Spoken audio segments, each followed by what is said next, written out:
Budi Gunadi Sadikin, Menteri Kesehatan meminta pemeriksaan psikologi rutin imbas dari maraknya kasus pelecehan atau kasus kekerasan seksual yang melibatkan peserta program pendidikan dokter spesialis atau PPDS. Budi menilai pemeriksaan psikologi sangat penting dilakukan pada saat rekrutmen peserta PPDS untuk mengetahui kondisi kejiwaan mereka. Hal tersebut disampaikan oleh Budi dalam konferensi pers yang digelar di kantor Kementerian Kesehatan Jakarta pada Senin 21 April. Lebih lanjut, Budi Sadikin juga meminta agar proses rekrutmen dilakukan dengan transparan sehingga tidak ada referensi khusus yang mengakibatkan salah dalam memilih dokter. Selain itu, Budi juga berharap pemeriksaan terhadap kondisi psikologis peserta PPDS dilakukan secara periodik, yakni selama 6 bulan sekali. Menurutnya dengan begitu, tekanan besar terhadap mental peserta PPDS bisa terdeteksi. Hadirin sekalian, Assalamualaikum warahmatullahi wabarakatuh. Jadi pada hari ini, saya dan Pak Brian ingin menyampaikan penjelasan mengenai perbaikan-perbaikan yang akan kita lakukan. Berdasarkan kejadian-kejadian yang berulang terjadi mulai dari Semarang, Bandung, Jakarta, Manado, dan Medan terkait dengan para peserta program pendidikan dokter spesialis atau PPDS. Hal-hal yang terjadi terus-menerus ini benar-benar sangat memprihatinkan dan kami menyesalkan sekali kejadian-kejadian yang berdampak bukan hanya bagi peserta didik, tapi juga terutama bagi masyarakat semua. Untuk itu kami merasa harus ada perbaikan yang serius, sistematis dan konkret bagi pendidikan program dokter spesialis ini. Nah, beberapa langkah-langkah konkret yang akan dilakukan nanti akan dijelaskan oleh Direktur Utama Rumah Sakit Hasan Sadikin dan juga Rektor dan Dekan dari Fakultas Kedokteran Universitas Pajajaran.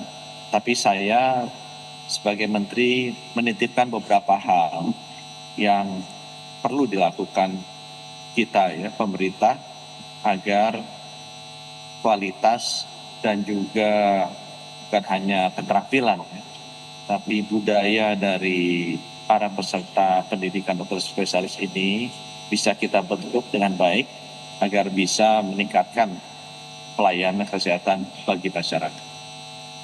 Beberapa hal yang saya titipkan agar benar-benar harus dilakukan. Yang pertama adalah pada saat rekrutmen dari calon peserta pendidikan dokter spesialis itu diwajibkan untuk mengikuti tes psikologis.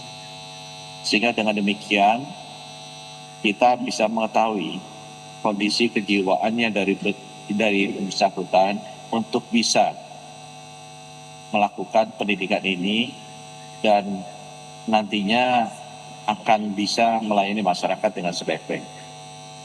Saya juga minta yang kedua agar transparansi dari proses rekrutmen ini dilakukan dengan baik sehingga tidak ada lagi yang preferensi khusus yang mengakibatkan kita akan salah pilih dari peserta pendidikan dokter spesialis ini. Kami juga ingin memastikan bahwa afirmasi bagi putra-putri daerah yang masih kekurangan dokter spesialis kita lakukan. Karena kita sudah hampir 80 tahun mereka, distribusi dokter spesialis ini selalu bermasalah. Karena memang kebanyakan yang masuk adalah bukan yang berasal dari tempat-tempat yang akan perlu diisi.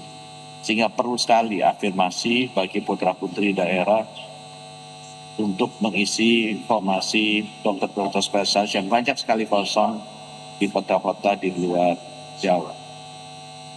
Yang kita ingin juga pastikan, saya titip yang ketiga adalah kami banyak mendengar bahwa pendidikan dokter spesialis yang dilakukan di rumah sakit itu tidak dilakukan langsung oleh konsulennya, tidak dilakukan langsung oleh gurunya, tapi dilakukan oleh seniornya, oleh kakak kelas. Kami banyak mendengar bahwa pendidikan dokter spesialis yang dilakukan di rumah sakit itu tidak dilakukan langsung oleh konsulennya, tidak dilakukan langsung oleh gurunya, tapi dilakukan oleh seniornya, oleh kakak kelasnya.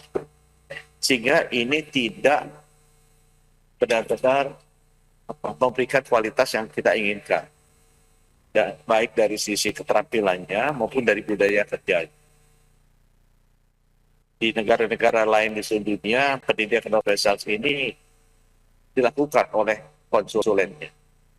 Dan ini yang kita lihat perlu perbaikan, dan itu harus disertai juga dengan logbook yang digital yang menggambarkan bahwa benar-benar konsulennya lah yang mengajar para dokter-dokter muda ini, bukan senior, bukan chiefnya ya. Yang saya dengar banyak sekali yang ngajar ini malah bukan konsulennya, tetapi senior.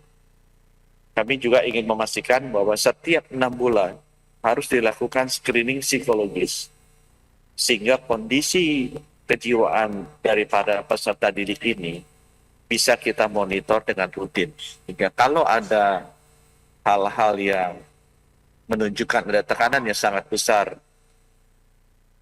di mental mereka, bisa kita identifikasi dengan lebih dini. Jangan lupa subscribe ya.